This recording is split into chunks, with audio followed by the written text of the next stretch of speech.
Hello and welcome to another video basically talking about how much I love Transformers. However, this is a very special video because I'm going to be talking about Transformers Prime.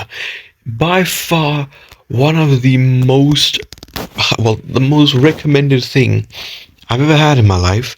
I never thought anything would beat John Wick because everyone nagged me to watch it. Same with Breaking Bad, but goddamn, Transformers Prime took the cake. People just would not shut up about this thing, and then I finally finished it, and my god, it is phenomenal.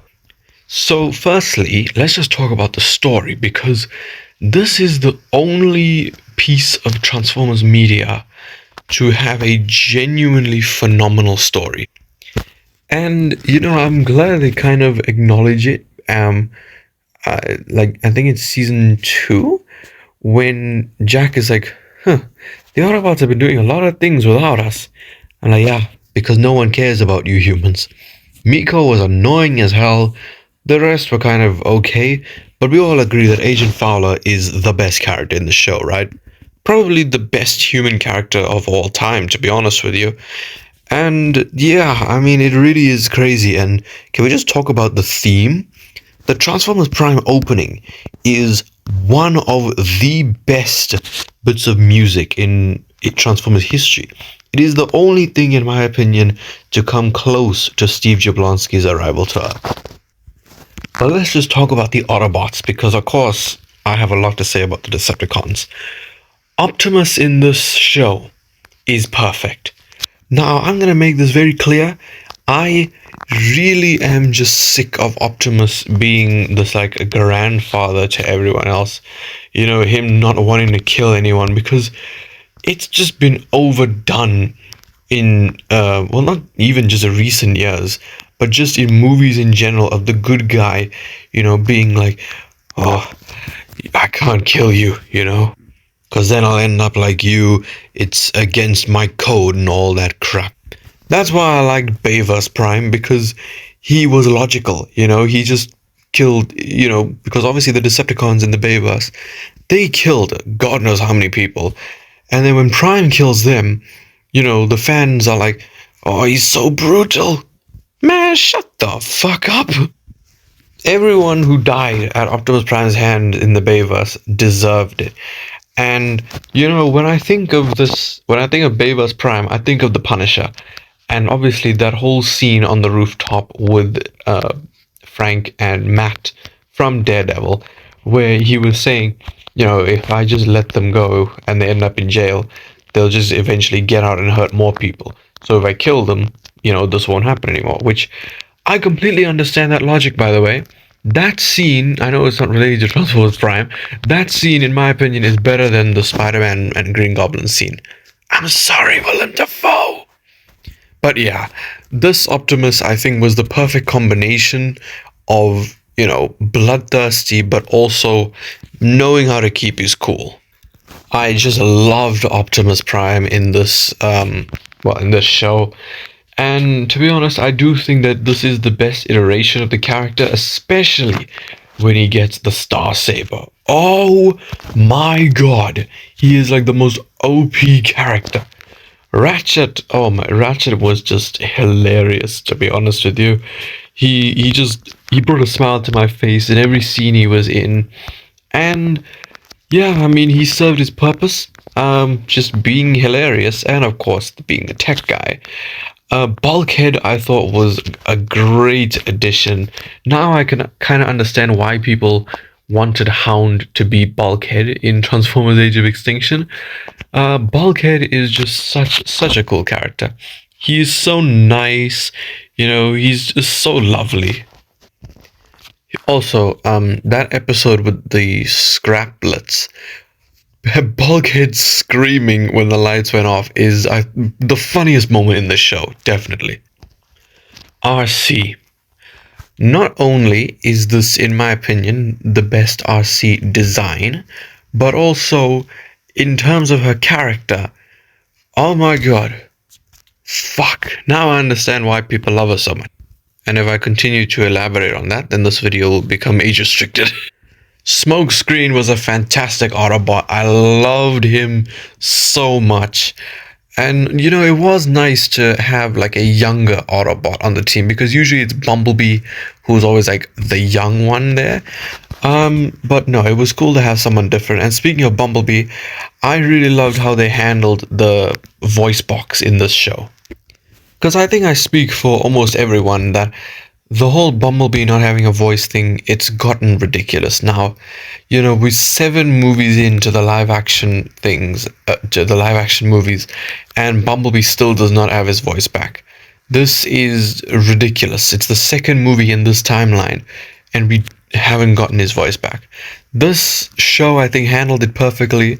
Him just with Raph being able to understand him, I thought was fantastic, and also the fact that he gets it back at the end of the show. That, oh man, I think most people cried when they thought Bumblebee died. Now let's talk about the Decepticons. Megatron in this show. Now, my favorite iteration of Megatron has always been him from Transformers Dark of the Moon, just because I love the mustache twirling villains, the ones who kind of just let everyone else do their work, yet they are still imposing when they're on screen. But my god, Megatron in this show is fantastic. He is both terrifying and just a great character. I think his chemistry with Prime was just, oh my god, it was phenomenal. Just having Peter Cullen and Frank Welker in such an amazing project, it really is like a dream come true. And this Megatron is realistically what the Beast Wars version of Megs was missing, and that is that this Megatron does not take kindly to traitors. In Beast Wars, his descendant, God knows how many times Tarantulas betrayed him. Literally everyone turned their backs on him at least once, except Waspinator, obviously. Waspinator is our god. And only in like season 3, he's like, it's time we stop being lenient towards traitors. And he doesn't even get to kill, I think it's Quick Strike. So yeah, this Megatron, when Dreadwing, his most trusted, what do you call him? Well, he was his second in command, basically. And even when Dreadwing disobeyed his orders, Megatron chose him over Starscream, which, let's just talk about Screamer. Starscream, in my opinion, was the most enjoyable character because he honestly was my favorite character until the end of season 2, when he just became Megatron's dog again. Now, obviously, that was just on my first watch of the show.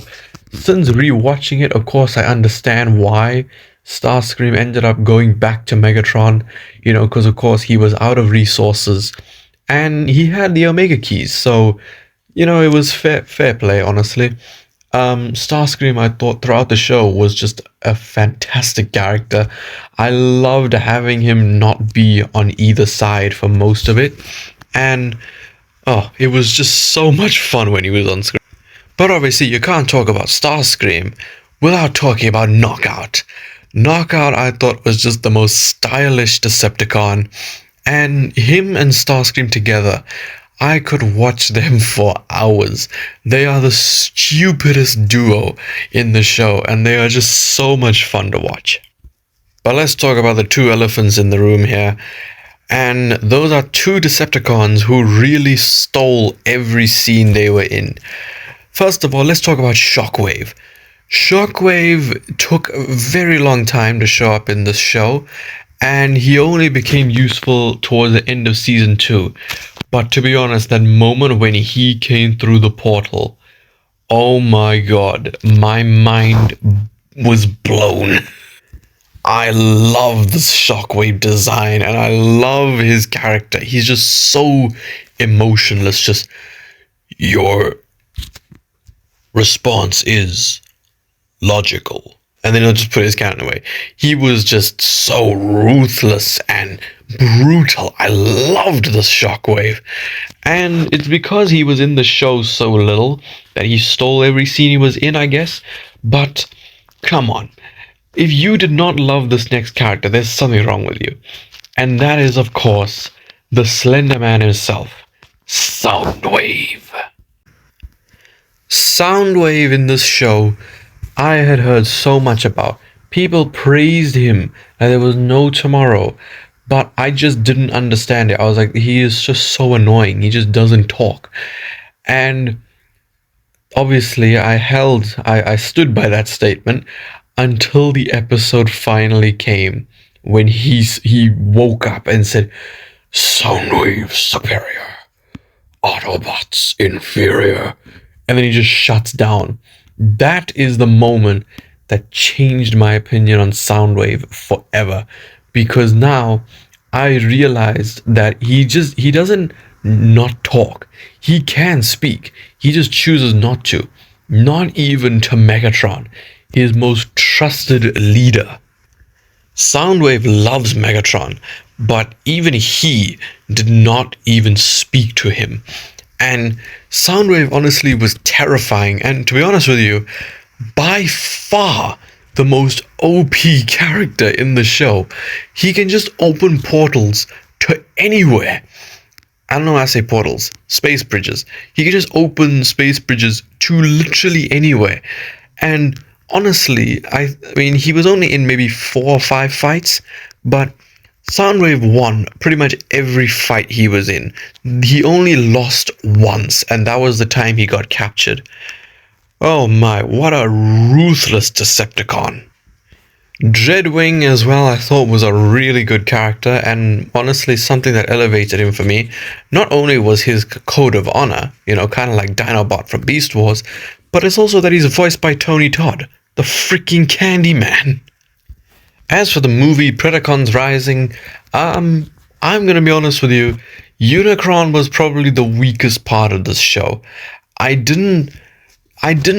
liked his character. I just didn't like his voice. I feel like the voice actor they got for Unicron just didn't fit it. I don't know what it is. He sounded too much like a normal person. People crap on Unicron's voice from Rise of the Beasts, but that was actually deep and robotic. Here, he just sounds like a normal person. He's like, you will rule nothing. He just sounds dumb. But yeah, I mean, for Predacons Rising, not much actually happened. Megatron got an okay design. I know people crap on it. It could have been better. But yeah, I mean, he did get a half-ass redemption. Where he's like, I now understand the true meaning of tyranny. Which, yeah, it was cool. Which, can we just appreciate that as well? This is the only show to have, I wouldn't say it's the only show, but Megatron gets redeemed here, and it's also one of the only things in Transformers media to actually have Cybertron be revived. Throughout all the movies, all the shows, they only ever talk about it. We need to get back to Cybertron, we need to bring life back to our planet, but it never gets done. And in Transformers Prime, they actually managed to do it, and it was just crazy to witness, honestly. Also, I forgot to mention him in the Autobot section, but Wheeljack in this show, I think is the best version of the character. He was just so freaking cool. Actually, I'll say that for everyone. Every character in this show, that was the best version of that character in the Transformers media, in my opinion. So that is why, in my opinion, Transformers Prime is the best Transformers show, and the best thing in Transformers history, to be honest with you. I feel like you cannot be a full-out Transformers fan if you have not seen this show. Because my god, it is like fan service to the max. It's well written, it has a great score, fantastic action sequences, and some sick designs. Overall, I give this show a 10 out of 10, and if you even want to like Transformers, watch this. So anyway, that was my review of Transformers Prime. I have seen it twice. And yeah, please leave a like, comment, and subscribe because you could be kept entertained. At least I hope so. Goodbye.